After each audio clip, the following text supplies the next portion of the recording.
بيقولوا إن التاريخ بيعيد نفسه كل فترة، وده حقيقي فعلا. أخبار بتتكلم عن احتمالية إلغاء موسم 2025-2026 من بطولة الدوري عندنا هنا. بجد الواحد مش قادر يفهم لحد إمتى هنقعد نكرر في أخطائنا كل فترة. قبل كأس العالم 90 لغينا الدوري في موسم 89-90 علشان التحضير الخرافي اللي عملناه المونديال إيطاليا ساعتها، وساعتها رحنا ورجعنا وكأننا ما رحناش. السؤال هنا بقى، هل احنا هنكرر اللي حصل في مونديال ايطاليا هنعمله مرة تانية في مونديال القارة الامريكية اللي جاي؟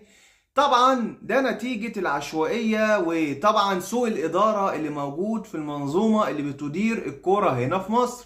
لما نيجي نبص على طبعا استعدادات المنتخب للمونديال بداية من معسكر قطر والمباريات الودية اللي هيلعبها في الشهر اللي جاي ان شاء الله، بجانب طبعا حالة الضغط الكبيرة جدا اللي عليها الاهلي والزمالك وبيراميدز والمصري في دوري الابطال وفي الكونفدرالية. فبجد الواحد مش قادر يفهم يعني ليه احنا ما عندناش تخطيط لفكرة ادارة المسابقات عندنا. يعني الدوري هيتلغي احتمال، وده احتمال مش قليل ووارد جدا. السؤال هنا بقى، يا ترى هنستعد ازاي لكأس العالم اللي جاي؟ ويا ترى هنعمل ايه في المونديال؟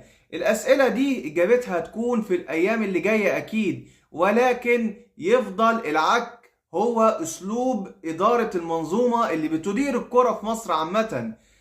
وربنا سبحانه وتعالى ينجدنا من المهازل دي.